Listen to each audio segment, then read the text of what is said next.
भगवान शिव का पार्वती तथा पार्षदों के साथ मंदराचल पर जाकर रहना।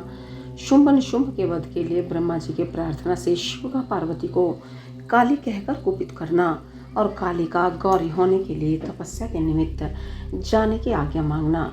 वायु देवता कहते हैं, इस प्रकार महादेव जी से ही सनातन पराशक्ति को पाकर प्रजापति ब्रह्मा मैथुनी सृष्टि करने के लिए इच्छा लेकर स्वयं भी आधे शरीर से अद्भुत नारी और आधे शरीर से पुरुष हो गए।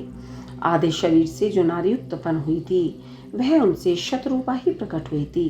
ब्रह्मा जी ने अपने आधे पुरुष शरीर से विराट को उत्पन्न किया। वे विराट पुरुष ही स्वयंभू मनु कहलाते हैं।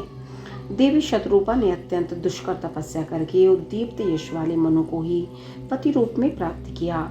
इसके पश्चात मनु के वंश तथा दक्ष यज्ञ विध्वंस आदि प्रसंग सुनाकर वायु देवता ने यह बताया कि भगवान शंकर ने दक्ष तथा देवताओं के अपराध क्षमा कर दिए।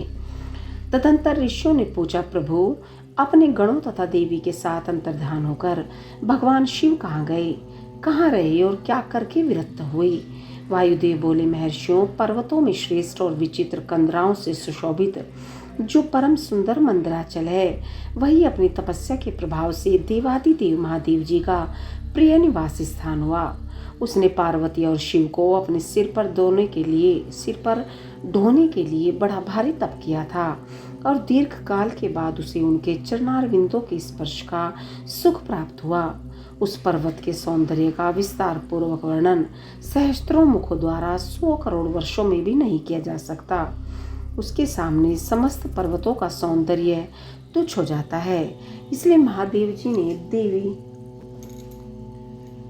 देवी का प्रिय करने की इच्छा से उस अत्यंत रमणीय पर्वत को अपना अंतःपुर बना लिया। इस सर्वश्रेष्ठ पर्वत का स्मरण करके रैभ्य आश्रम के समीप स्थित हुए अंबिका सहित भगवान त्रिलोचन वहां से अंतर्ध्यान होकर चले गए। मंदराचल के उद्यान में पहुंचकर देवी सहित महेश्वर वहां की रमणीय तथा दिव्य अंतःपुर की भूमियों में रमण करने लगे। जब इस तरह कुछ समय बीत गया और ब्रह्मा जी की मैथुनी सृष्टि के द्वारा जब प्रजाएं बढ़ गई, तब शुंभ और निशुंभ नामक 2 दैत्य उत्पन्न हुए। वे परस्पर भाई थे। उनके तपोबल से प्रभावित हो परमेश्वरी ब्रह्मा ने उन दोनों भाइयों को यह वर दिया था कि इस जगत के किसी भी पुरुष से तुम मारे नहीं जा सकोगे।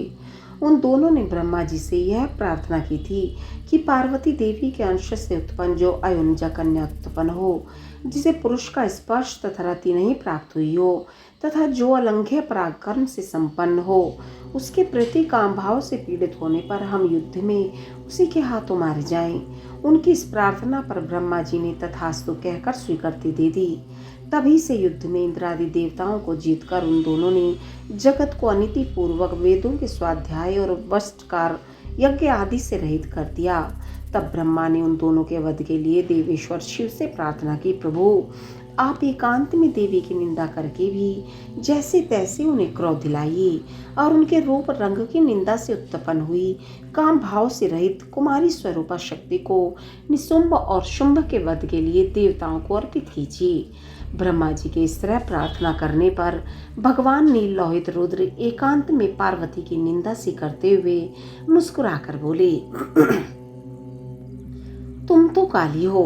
तब सुंदर वर्ण वाली देवी पार्वती अपने श्याम वर्ण के कारण आक्षेप सुनकर कुपित हो उठी और पति देव से मुस्कुराकर समाधान रहित वाणी द्वारा बोली। देवी ने कहा, प्रभु यदि मेरे इस काले रंग पर आपका प्रेम नहीं है तो इतने दीर्घ काल से अपनी शिक्षा का आप दमन क्यों करते रहे हैं। कोई स्त्री कितनी ही सर्वांग सुंदरी क्यों न हो, यदि पति का उस पर अनुराग नहीं हुआ तो अन्य समस्त गुणों के साथ ही उसका जन्म लेना व्यर्थ हो जाता है। स्त्रियों की यह सृष्टि ही पति के भोग का प्रधान अंग है। यदि वह उससे वंचित हो गई तो इसका और कहाँ उपयोग हो सकता है। इसलिए आपने एकांत में जिसकी निंदा की है उस वर्ण को त्याग कर अब मैं दूसरा वर्ण ग्रहण करूंगी अथवा स्वयं ही मिट जाऊंगी। ऐसा कहकर देवी पार्वती शैया से उठकर खड़ी हो गई और तपस्या के लिए दृढ़ निश्चय करके गदगद कंठ से जाने की आज्ञा मांगने लगी। इस प्रकार प्रेम भंग होने से भयभीत हो भूतनाथ भगवान शिव स्वयं भवानी को प्रणाम करते हुए ही बोले। भगवान शिव ने कहा, प्रिय, मैंने क्रीड़ा या मनोविनोद के लिए यह बात कही है। मेरे इस अभिप्राय को न जानकर तुम कुपित क्यों हो गई? यदि तुम पर मेरा प्रेम नहीं होगा तो और किस पर हो सकता है? तुम इस जगत की माता हो और मैं पिता तथा अधिपति हूँ। फिर तुम पर मेरा प्रेम न होना कैसे संभव हो सकता है? हम दोनों का वह प्रेम भी क्या कामदेव की प्रेरणा से हुआ है? कदापि नहीं, क्योंकि कामदेव की उत्पत्ति से पहले ही जगत की उत्पत्ति हुई है। कामदेव की सृष्टि तो मैंने साधारण लोगों की रति के लिए की है। कामदेव मुझे साधारण देवता के समान मानकर मेरा कुछ तिरस्कार करने लगा था, अतः मैंने उसे भस्म कर दिया। हम दोनों का यह लीला विहार भी जगत की रक्षा के लिए ही है, अतः उसी के लिए आज मैंने तुम्हारे प्रति यह परिहास्ययुक्त बात कही थी। मेरे इस कथन की सत्यता तुम पर शीघ्र ही प्रकट हो जाएगी। देवी ने कहा, भगवान, पति के प्यार से वंचित होने पर जो नारी अपने प्राणों का भी परित्याग नहीं कर देती, वह कुलांगना और शुभ लक्षणा होती हुई भी सत्पुरुषों द्वारा निंदित ही समझी जाती है। मेरा शरीर गौर वर्ण का नहीं है, इस बात को लेकर आपको बहुत खेद होता है। अन्यथा क्रीड़ा या परिहास में भी आपके द्वारा मुझे काली कलोटी कहा जाना कैसे संभव हो सकता था? मेरा कालपन आपको प्रिय नहीं है, इसलिए वह सत्पुरुषों द्वारा भी निंदित है। अतः तपस्या द्वारा इसका त्याग के बिना अब मैं यहाँ नहीं रह सकती। शिव बोले, यदि अपनी शामिलता को लेकर तुम्हें इस तरह संताप हो रहा है तो इसके लिए तपस्या करने की क्या आवश्यकता है? तुम मेरी या अपनी इच्छा मात्र से ही दूसरे वर्ण से युक्त हो जाओ। देवी ने कहा, मैं आपसे अपने रंग का परिवर्तन नहीं चाहती, स्वयं भी इसे बदलने का संकल्प नहीं कर सकती। अब तो तपस्या द्वारा ब्रह्मा जी की आराधना करके ही मैं शीघ्र गौरी हो जाऊंगी। शिव बोले, महादेवी, पूर्व काल में मेरी ही कृपा से ब्रह्मा को ब्रह्मपद की प्राप्ति हुई थी, अतः तपस्या द्वारा उन्हें बुलाकर तुम क्या करोगी? देवी ने कहा, इसमें संदेह नहीं कि ब्रह्मा आदि समस्त देवताओं को आपसे ही उत्तम पदों की प्राप्ति हुई है। तथापि आपकी आज्ञा पाकर मैं तपस्या द्वारा ब्रह्मा जी की आराधना करना चाहती हूँ। तथापि आपकी आज्ञा पाकर मैं तपस्या द्वारा ब्रह्मा जी की आराधना करके ही अपना अभीष्ट सिद्ध करना चाहती हूँ।